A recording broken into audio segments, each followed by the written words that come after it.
Little Fox.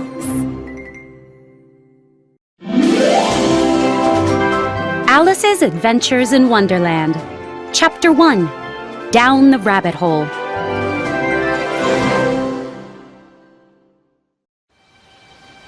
On a golden summer afternoon, Alice sat by the river.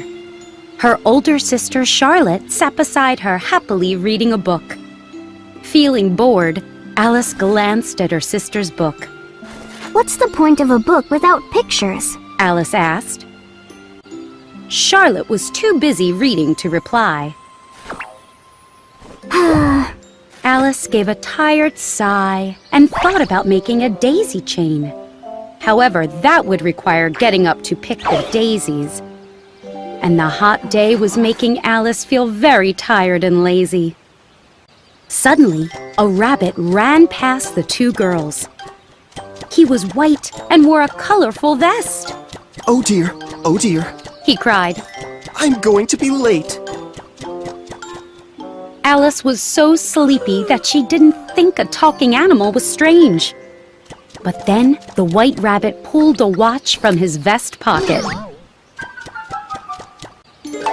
Rabbits don't wear vests. Alice said to herself. And they certainly don't carry watches. Alice jumped up and ran after the white rabbit. Near a hedge, he popped down a large rabbit hole. Alice followed right after him, not thinking about how she'd get out. Suddenly, she was falling. "Help!" Alice cried. She felt as if she were falling down a deep well. It was too dark to see anything below, so Alice looked around as she fell. The rabbit hole was lined with cupboards and shelves. Maps and pictures decorated the walls. Alice grabbed a jar labeled orange jam from one shelf. She was disappointed to discover it was empty. Oh.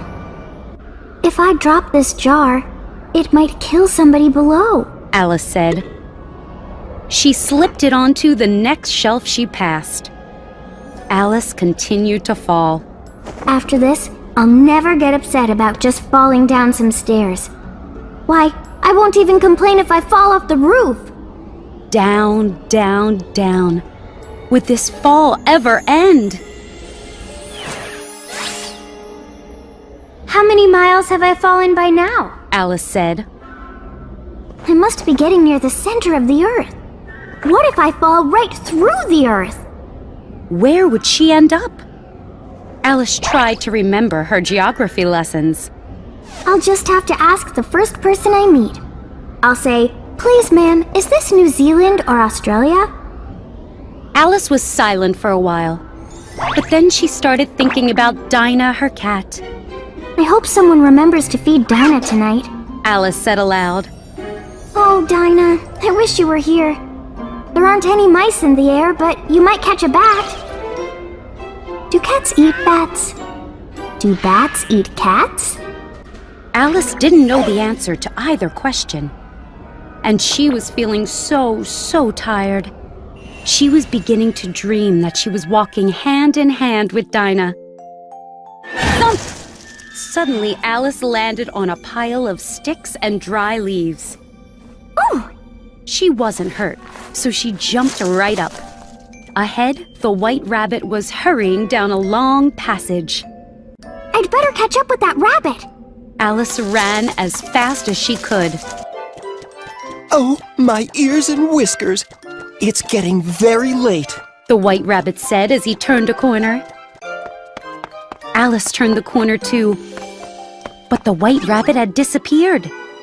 She was now in a long, low hall with doors lining both walls. Lamps hanging from the ceiling dimly illuminated the hall. The white rabbit must have gone through one of these doors, Alice said. She walked down one side of the hall, trying every door. They were all locked. She walked up the other side of the hall. Those doors were locked too. Alice stood sadly in the middle of the hall. How will I ever get out of here? she cried.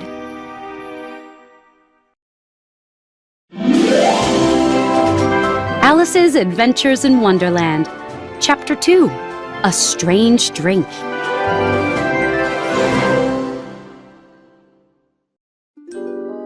Looking around the dimly lit hall, Alice spotted a glass table. On top of it lay a tiny gold key. I wonder if this will unlock a door. Alice said as she picked up the key. She tried the key in every door on both sides of the hall.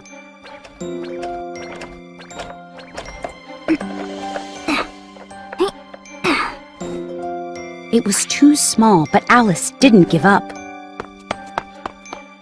She tried again, and this time she discovered a small curtain. This wasn't here before. Alice said, pulling aside the curtain.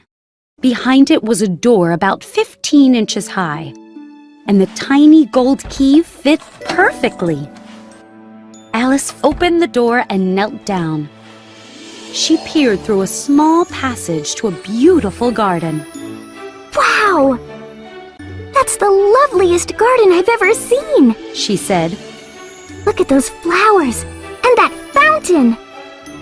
Alice wanted to wander through the garden, but she was too big. She wished she could make herself small enough to fit through the door. I'm sure I could, if only I knew how to begin, she said. So many strange things had already happened that nothing seemed impossible anymore. There is no point in waiting by the little door, Alice thought.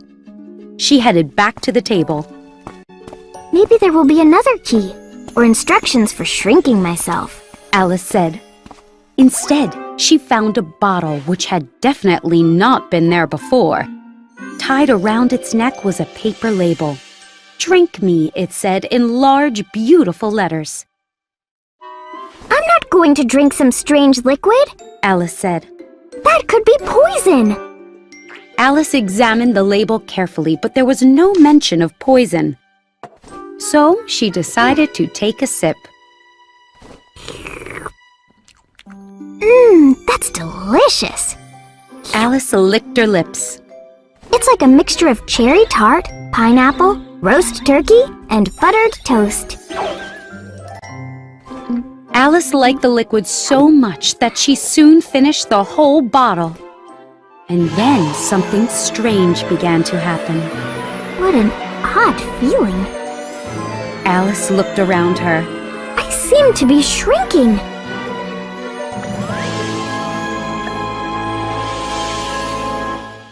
And indeed, Alice was only 10 inches high, but she was not upset. She was now the perfect size to fit through the little door. Alice was eager to enter the garden, but she waited a few minutes. I want to be sure I've finished shrinking, she said. What if I keep shrinking until there's nothing left of me? Fortunately for Alice, that didn't happen. So she walked over to the little door, which had mysteriously closed again. Alice reached in her pocket for the key. Oh no! I left the key on the table! Alice raced back to the table. She could see the key quite clearly through the glass, but there was no way she could reach it. Trying to climb one of the glass legs, Alice slid back to the floor. The leg was so slippery.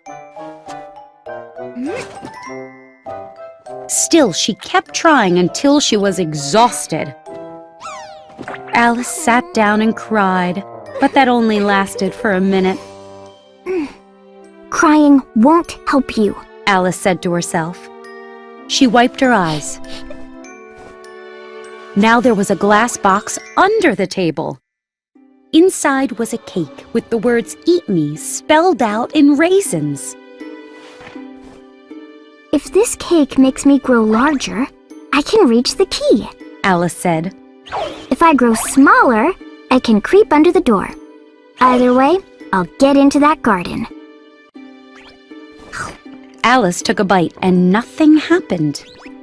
She was very disappointed because she now expected strange things to occur. This is a useless cake, Alice said. But she ate it all anyway. And then she began to grow.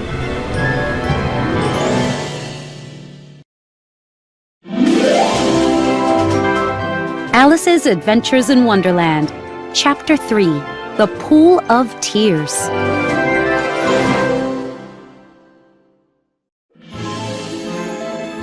Things are getting stranger by the minute. Alice said as she kept growing. When she looked down, her feet were almost out of sight. Goodbye, feet! Alice said. I wonder who will put on your shoes and socks. I will be much too far away to help you. Then she began to worry. What if her feet wouldn't walk where she wanted to go? I must be nice to them. I'll give them a new pair of boots every Christmas. But it will seem strange to send presents to my own feet. Oh dear, I am talking nonsense. Just then, her head hit the hall ceiling. Alice kept growing. She was more than 9 feet tall, but she wasn't upset. Now she was big enough to reach the gold key on the glass table. Alice picked up the key and hurried to the garden door.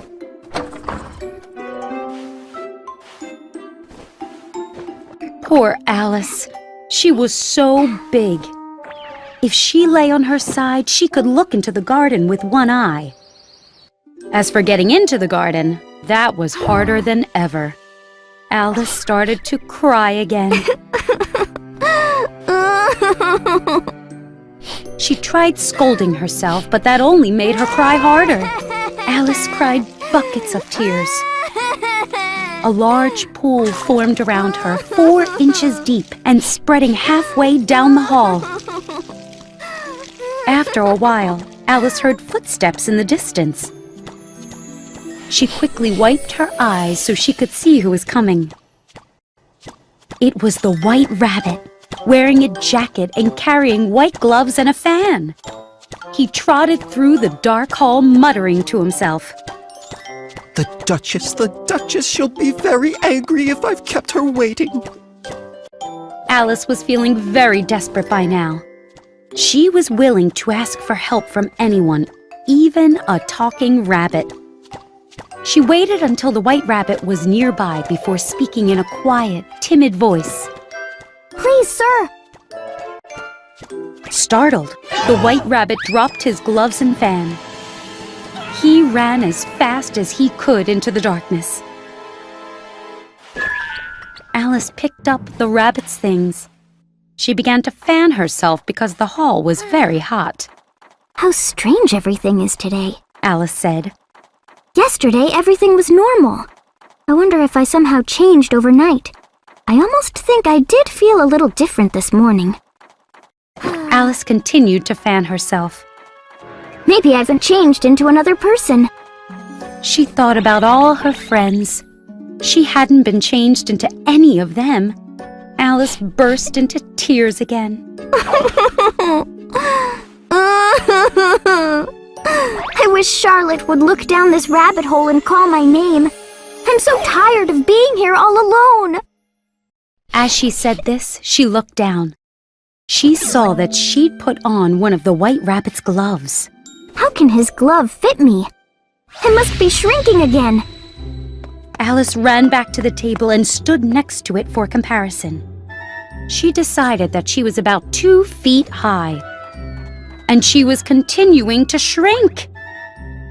It must be the fan, Alice said. She dropped it to save herself from completely disappearing. That was a narrow escape. And now for the garden. Alice ran back to the garden door. But it was locked again, and she didn't have the key. She searched the hall and found the key on the glass table. How did the key get here? Alice looked up at it in despair. Things are worse than ever because I've never been this small before. Just as she said this, her foot slipped. Whoa! Alice fell up to her chin in salt water.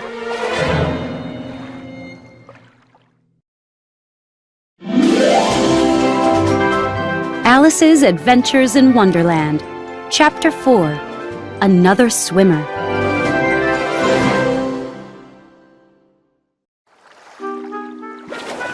When she fell into the salt water, Alice thought she had fallen into the sea. But she soon realized she was in a pool of her own tears. I cried all these tears when I was 9 feet high, Alice said.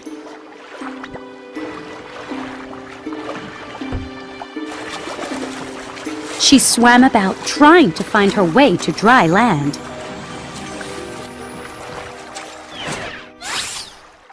I wish I hadn't cried so much. I'll be punished for that by drowning in my own tears. That will be strange indeed.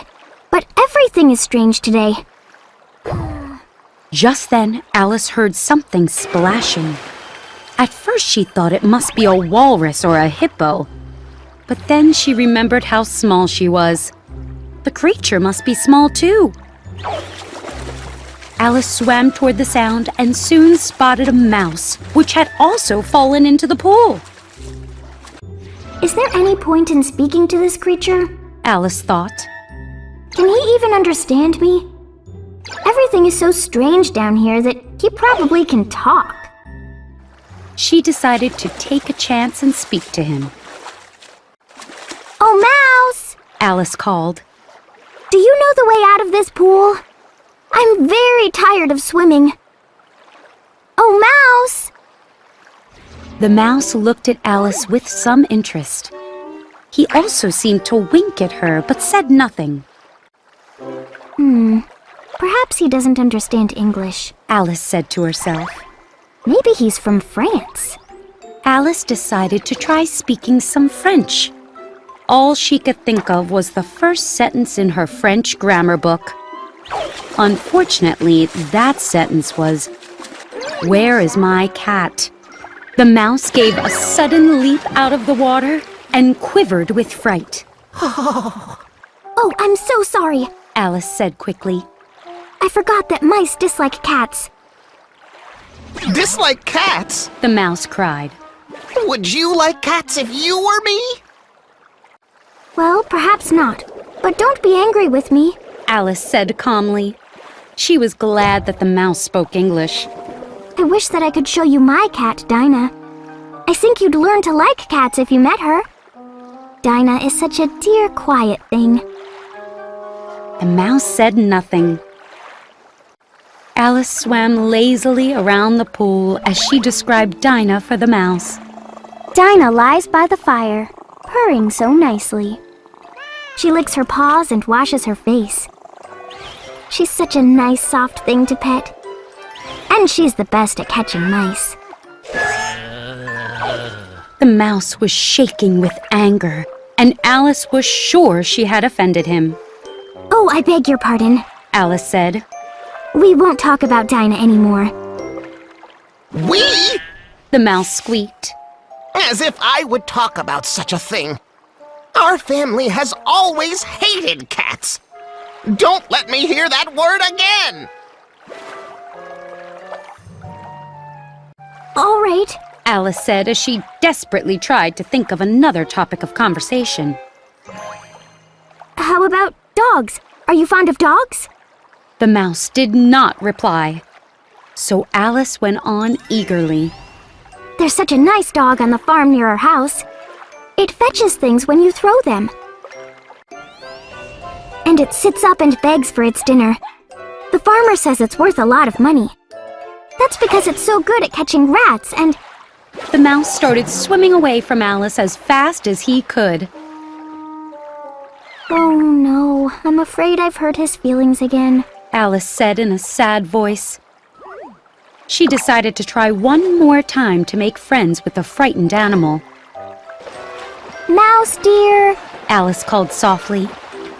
if you come back, I promise we won't talk about dogs or cats anymore.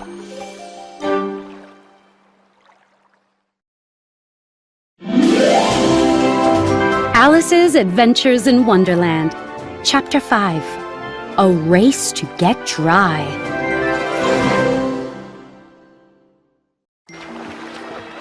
When the mouse heard Alice calling, he turned around and swam slowly toward her. With a trembling voice, he said, Let's swim to shore. After I tell you my story, you'll understand why I hate cats and dogs. Alice was happy to get out of the salt water. The pool was getting crowded with birds. Alice led the way, and everyone swam to shore. It was an odd-looking group that gathered at the edge of the pool. Everyone, including Alice, was dripping wet, grumpy, and uncomfortable. The main question was how to get dry again. The creatures discussed this among themselves, and Alice soon joined in. She wasn't surprised anymore that she could talk to birds and animals, or that they could talk to her. In fact, she had a long argument with the parrot. We need towels. Alice finally said. Lots and lots of towels. That's the fastest way to dry off. You're completely wrong, the parrot said. Birds never use towels. Do you have a better idea? Alice was getting tired of arguing about towels. I'm older than you are, so I know more than you do, the parrot replied. Really, Parrot? How old are you anyway? But the parrot refused to reveal her age, so that was the end of the argument. Fortunately, the mouse took charge of the group. Sit down, everyone, and I'll tell you my story while you dry. My family has a long, sad history with cats and... The duck said with a shiver. I beg your pardon? The mouse said. Did you say something? But before the duck could reply, the dodo spoke up. I know how to get dry. We'll have a race. Alice looked around the hall. Where will we race? The dodo was already marking off a rough circle. The exact shape of the course doesn't matter, he said when he finished. It was the strangest race that Alice had ever seen. There was no starting line because the dodo let everyone start in different spots. And he didn't say, On your mark, get set, go! Instead, the creatures started whenever they liked. When they'd been running for 30 minutes, the dodo called out, The race is over! Everyone was now dry and happy. The birds gathered around the dodo. But who is the winner? One asked. This was a puzzling question, which the dodo thought about for a long time. At last he said, Everybody has won, and all must have prizes. But who will give out the prizes? a bird asked. She will, of course. The dodo pointed to Alice. Everyone crowded around her, shouting, Prizes! Prizes! Alice had no idea what to do. But reaching into her pocket, she found a box of candies. Luckily, they'd stayed dry, and she had enough to give everyone one piece. However, there wasn't one left for herself. But you must have a prize! The mouse insisted. Of course. The dodo replied. He turned to Alice. What else do you have in your pocket? Only a thimble. Alice said. Hand it over. The dodo commanded her. They all crowded around Alice once again as the dodo solemnly awarded her the thimble. After he had finished a short speech, everyone cheered. Alice thought the whole thing was silly, but the birds looked so serious that she didn't dare laugh. So she simply bowed, thinking about what strange creatures she'd met in the rabbit hole.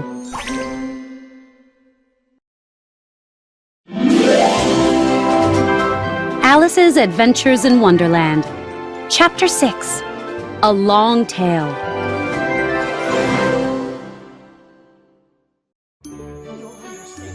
After the prizes were given out, it was time to eat them.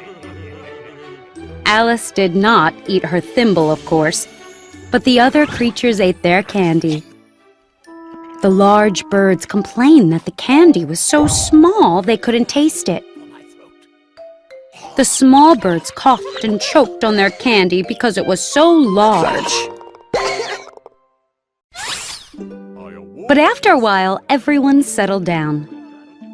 The creatures sat in a circle and begged the mouse to tell them his story.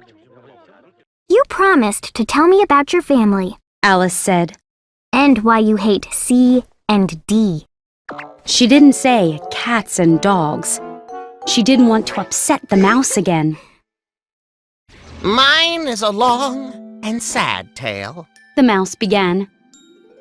Alice studied the mouse's body. You definitely have a long tail, but I don't understand why it's sad. No, not my tail. The mouse said impatiently. My tail, as in story. He went on talking. Meanwhile, Alice kept thinking about words that sound alike but have different meanings. Now, do you understand why I don't like cats? The mouse said to Alice. What? Alice looked at him and blinked. You weren't paying attention. The mouse said angrily. I don't know why I bothered telling you this story. He started to walk away. Alice felt bad that she had upset him again. Please, come back and repeat your story. She called after him. I promise to listen to every word this time. Yes, please do come back! All the others said together. But the mouse only shook his head impatiently and walked faster. What a pity he wouldn't stay! The parrot sighed. I wish Dinah was here. Alice said. She would fetch him for us. And who is Dinah, if I may ask? The parrot said. Dinah's my cat. She's so good at catching mice. Alice replied eagerly, for she was always happy to talk about her pet. And you should see her chasing birds. All the birds started talking at once, and some hurried away as fast as they could. One old magpie began wrapping himself in a scarf. I really must be going. This air is bad for my throat. A canary called out in a trembling voice to her children. Come away, my dears. It's time for us to go home.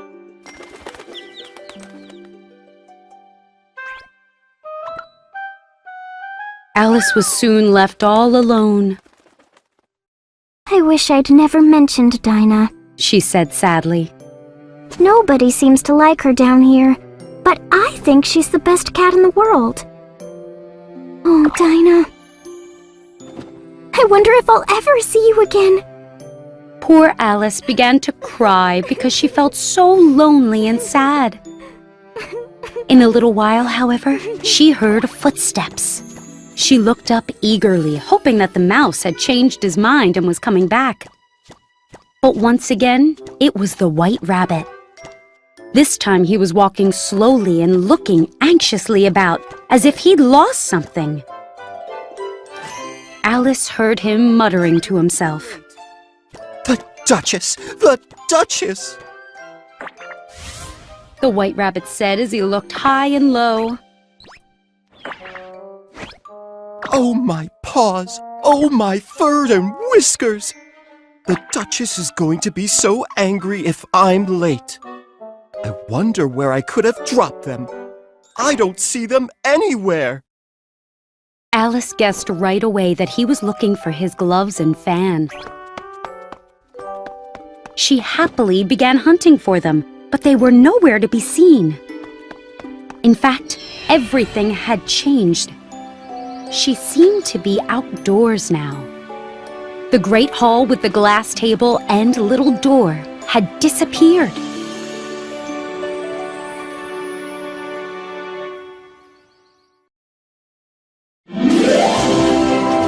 Alice's Adventures in Wonderland, Chapter 7, At the White Rabbit's House.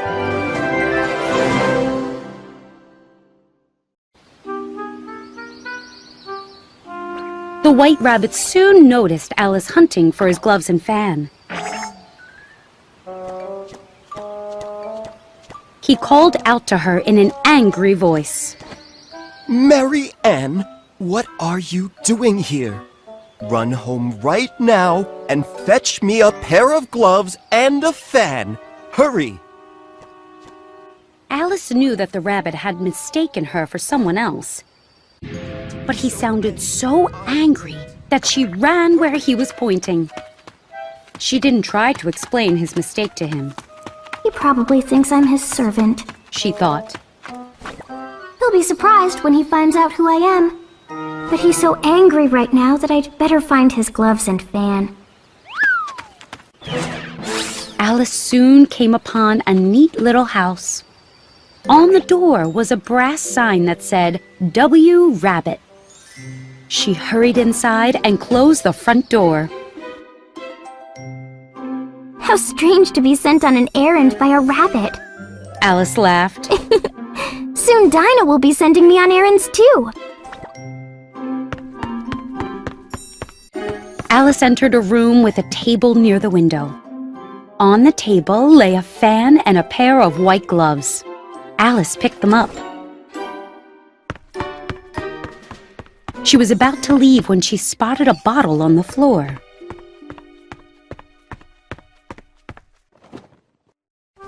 This time there was no label saying "Drink me," but Alice uncorked the bottle anyway.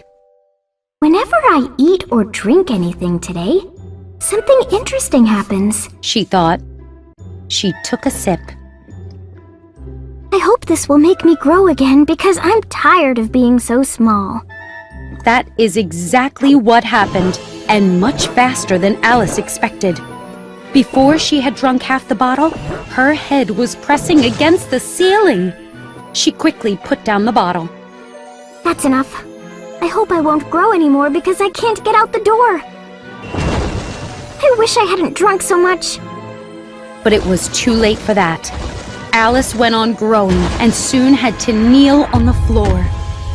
In another minute, she had to lie with one foot up the chimney.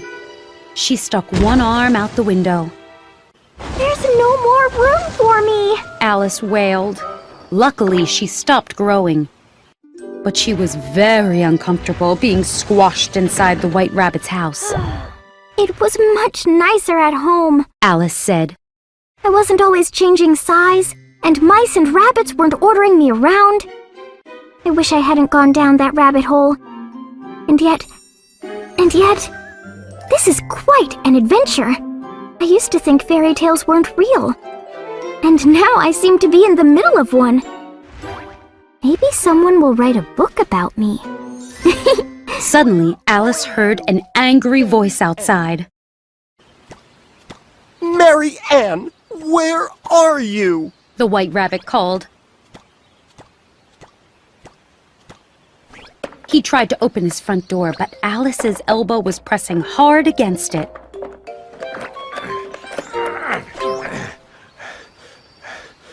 Then I'll go through a window, The White Rabbit said.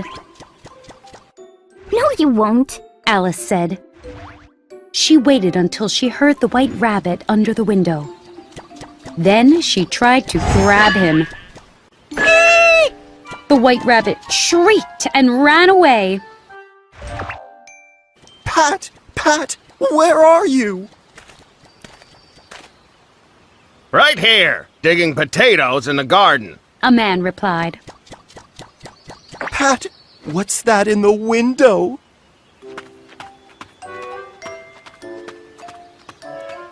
There was a pause while the gardener looked at the house.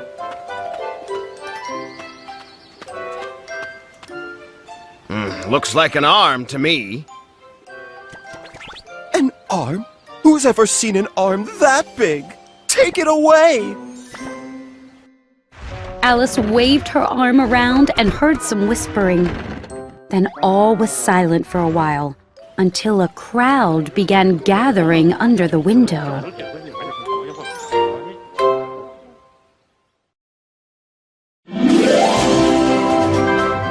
Alice's Adventures in Wonderland, Chapter 8, On the Run.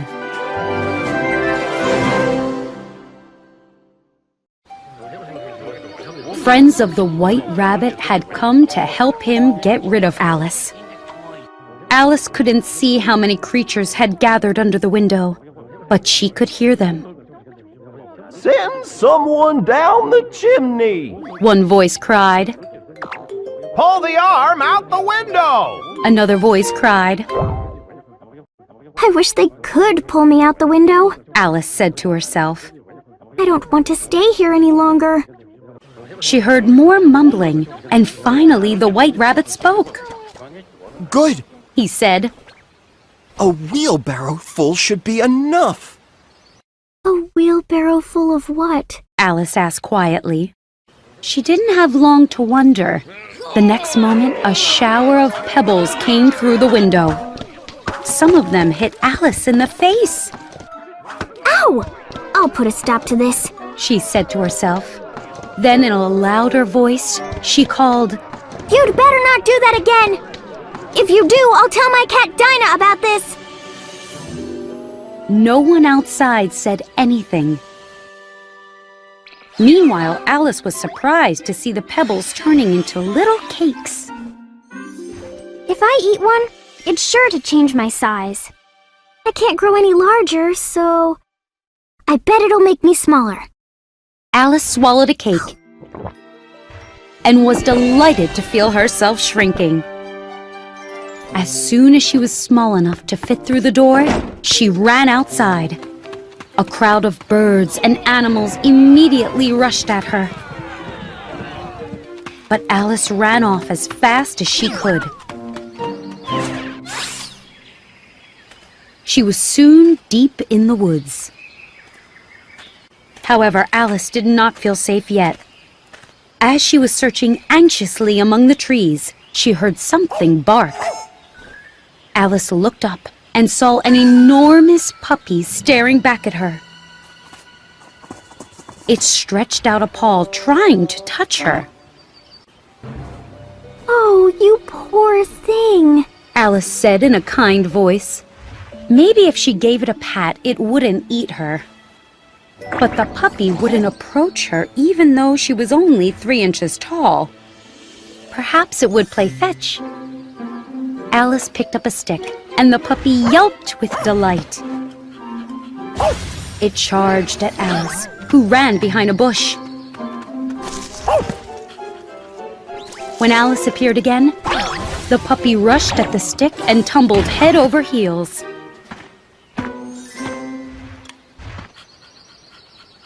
Oh my! Alice said. I'm so small now. This is like playing games with a horse. At any moment, she expected the puppy to crush her. But now it was running back and forth, barking wildly.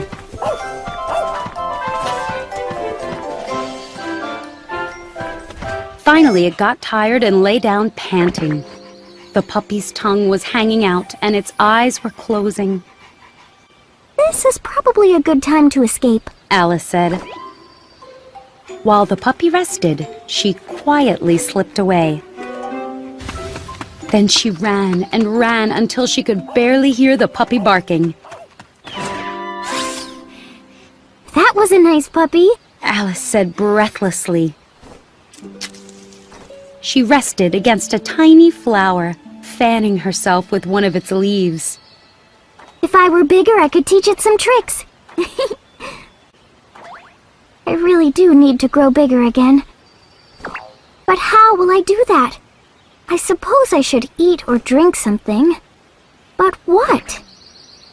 That was certainly a good question. Alice looked around at the flowers and grass, but she couldn't see anything that might help her. There was a mushroom growing near her that was as big as she was. Alice looked under it for anything to eat or drink. Then she stood on tiptoe and peeped over the edge of the mushroom. Her eyes met those of a blue caterpillar. He was sitting quietly on top of the mushroom with his arms folded.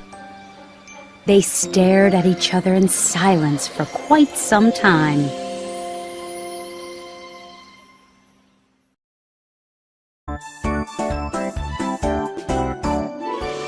Little